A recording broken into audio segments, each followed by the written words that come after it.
حاتم طائی عرب شہزادہ تھا جس کا انتقال 578 سن عیسوی میں ہوا۔ حاتم کا تعلق عرب کے طائی قبیلے سے تھا اور حاتم اپنی سخاوت کی وجہ سے بے انتہا مشہور ہوا، اور آج بھی اس کی سخاوت کے قصے زبان زد عام ہیں، اور انہی قصوں میں سے ایک قصہ یہاں اس کہانی میں شامل کیا جا رہا ہے تاکہ ہم سب کو اچھا کردار تشکیل دینے میں رہنمائی حاصل ہو۔ کہا جاتا ہے کہ حاتم کی سخاوت کا چرچا ہر زبان زد عام پر تھا اور لوگ حاتم کی دانائی سے علم حاصل کرتے تھے۔ ایک دفعہ چند عرب سرداروں نے حاتم سے پوچھا، کیا کبھی تم نے دنیا میں اپنے سے زیادہ ہمت والے کو کبھی دیکھا ہے؟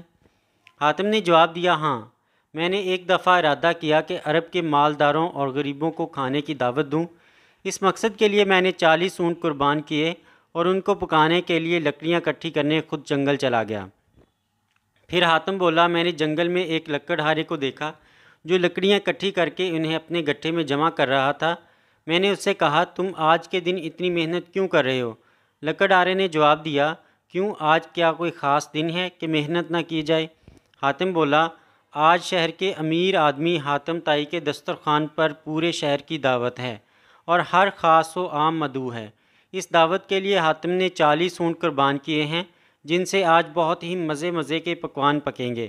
تم بھی اپنی یہ لکڑیاں اکٹھی کرنی بند کرو اور آج کا دن حاتم کے دسترخوان پر خوب سیر ہو کر کھاؤ اور اپنے بچوں کے لیے کھانا لے کر جاؤ۔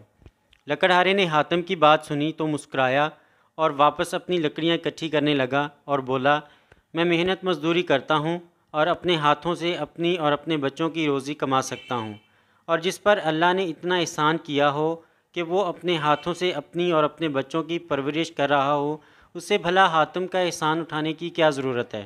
یہ بات کہہ کر لکڑہارا چل پڑا۔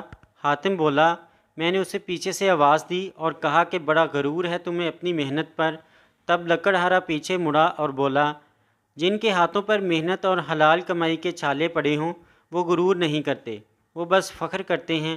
حاتم بولا، اس دن مجھے لگا یہ لکڑہارا مجھ سے ہی نہیں بلکہ شہر میں سب سے زیادہ ہمت والا انسان ہے۔ بے شک جو اپنے ہاتھ سے کماتا ہے اور اپنے ہنر سے رزق حاصل کرتا ہے وہ ہمیشہ خوددار اور غیرت مند ہوتا ہے، اور ایسے آدمی کی ہمت اسے قسم پرسی میں بھی حرام کھانے سے روکے رکھتی ہے، اور کوئی شک نہیں کہ محنت اور مزدوری سے حاصل کیے ہوئے نوالے میں وہ لذت اور سکون ہے جو حرام کھانے والے کبھی سوچ بھی نہیں سکتے۔